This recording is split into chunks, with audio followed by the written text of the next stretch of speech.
प्रेमी भक्तजनों, श्री रामचरितमानस के छंद भाग 5 के अंतर्गत बालकांड की एक और मनोहारी हरि गीतिका छंद की सरल व्याख्या और उससे जुड़ी हुई कथाओं का वर्णन कर रहा हूं।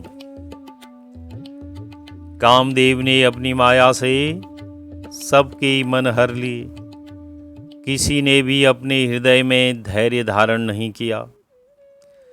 श्री रघुनाथ जी ने उस समय जिनकी रक्षा की, केवल वे ही बचे रहे, क्योंकि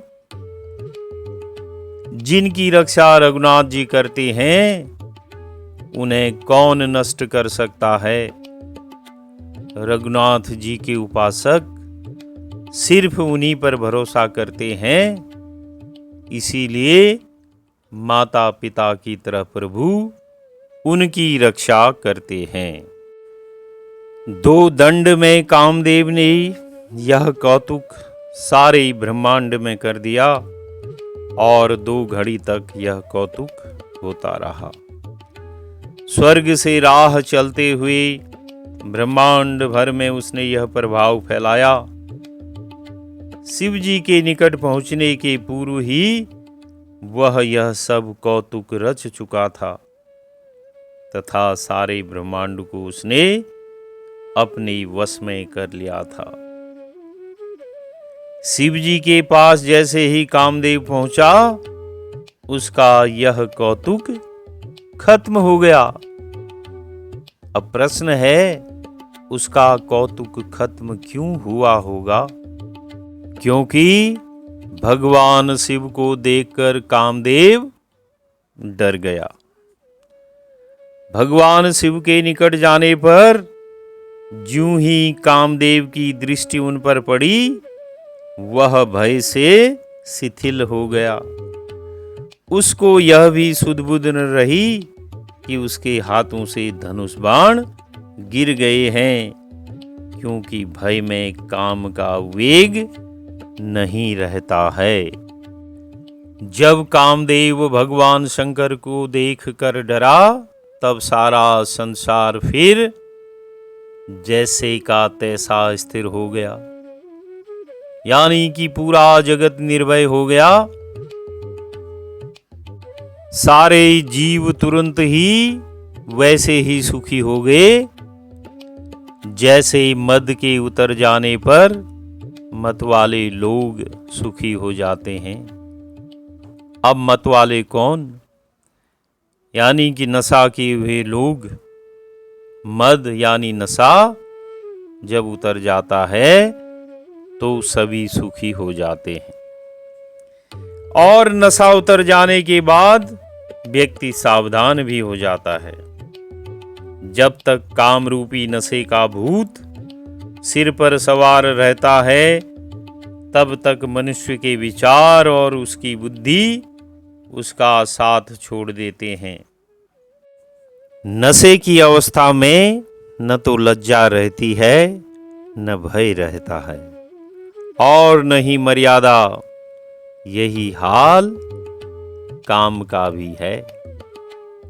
हाथी जब मदांध हो जाता है तो उसका मद बहता रहता है, और मद बहने के बाद वह शांत हो जाता है।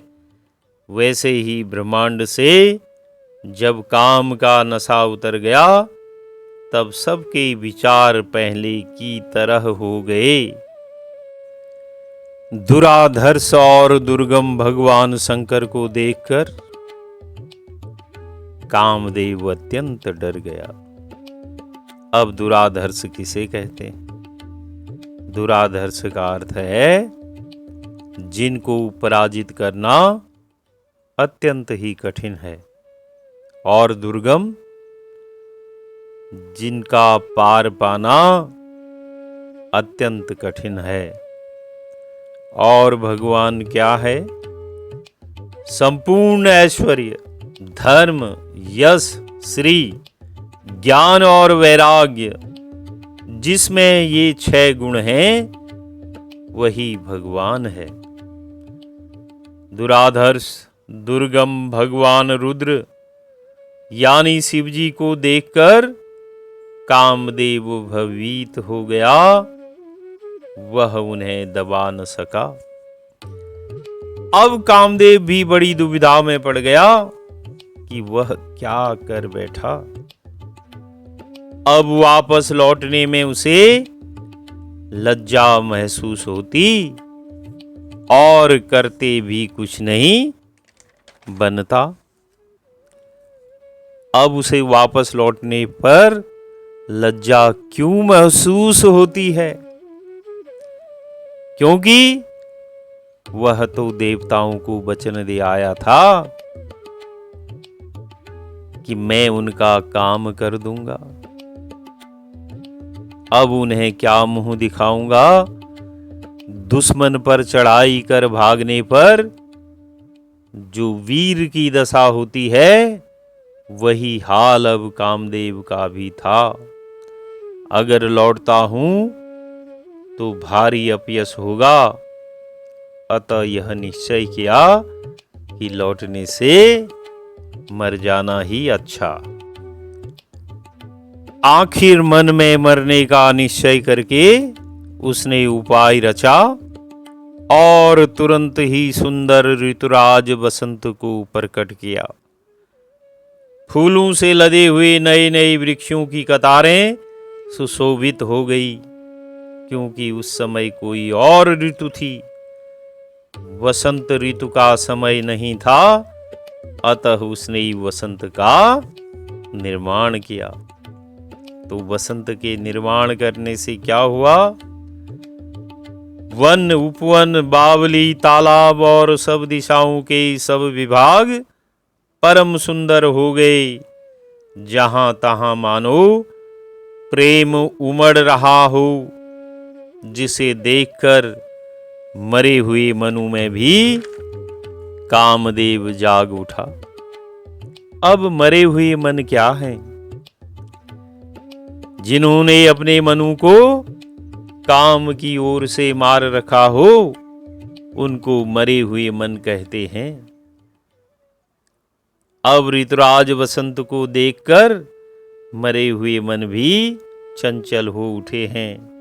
उनमें भी कामोद्दीपन होने लगा है। यहां पर तुलसीदास जी ने एक मनोहर छंद की रचना की है। आइए इसका गायन करते हैं। जागई मनोभव मुए हूँ मन, बन सुभग तान परै कही। शीतल सुगंध सुमंध मारुत, मदन अनल सखा सही। बिकसे सरिन्हि बहु कंज गुंजत, पुंज मंजुल मधुकरा। कलहंस पिक सुक सरस रव करी, गान नाचहि अपछरा।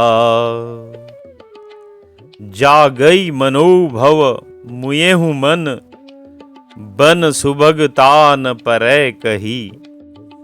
तुलसीदास जी कहते हैं, मरे हुए मनु में काम जाग उठा और वन की सुंदरता कही नहीं जा सकती।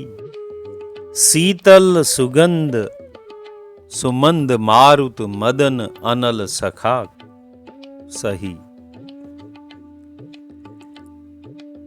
मदन अनल कहते हैं कामरूपी अग्नि को, अर्थात कामरूपी अग्नि का सच्चा सखा शीतल सुगंधित और सुंदर मंद पवन चलने लगी और उसने हृदय में प्रवेश करके कामाग्नि को प्रज्वलित कर दिया। सखा सही का अर्थ है सच्चा मित्र। कामदेव जब भयभीत हो गया और इस संकट की घड़ी में शीतल सुगंधित पवन ने उसकी सहायता की, इसीलिए पवन को कामाग्नि का सच्चा सखा कहा गया है। बिकसे सरिन बहु कंज गुंजत पुंज मंजुल मधुकरा। बिकसे का अर्थ है खिलना। सरिन कहते हैं तालाब को।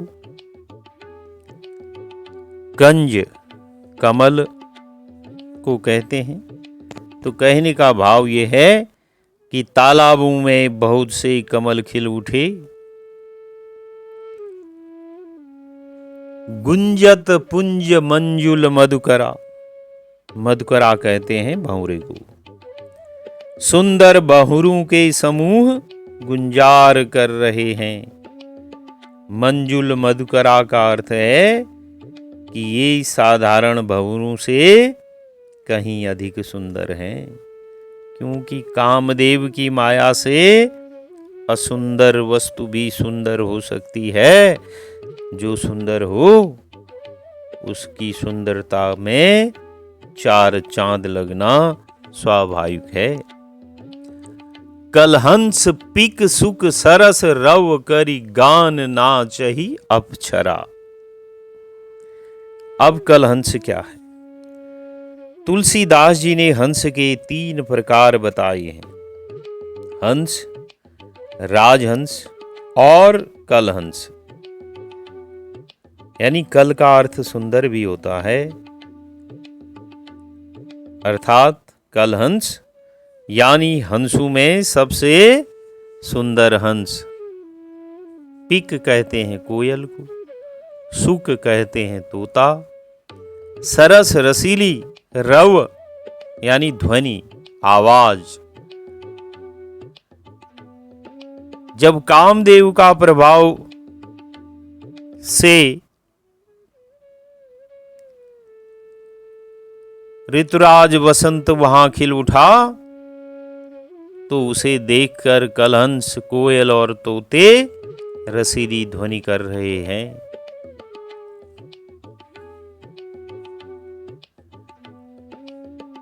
करी गान नाचहि अप्सरा। अप्सरा क्या है?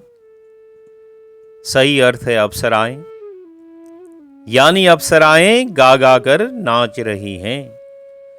तो गोस्वामी जी ने यहां देखने वाली बात यह है कि अप्सरा शब्द की जगह अपक्षरा का प्रयोग किया है। यानी अप कहते हैं बुरी तरह से, क्षरा का मतलब है छलने वाली। वे जो छल करने वाली, मन को मोहित करने वाली या मन को चुराने वाली होती हैं, यानी उनको अप्सरा कहते हैं। अप्सराओं ने कभी किसी का भला नहीं किया। ये सदा तब को भ्रष्ट करती रहती हैं। कहने का भाव यही है कि कलहंस, सुक, पिक सरस ध्वनि से गान करते हैं और अप्सराएं उनके गाने के साथ नृत्य करती हैं। तो बोलिए सियावर रामचंद्र की जय।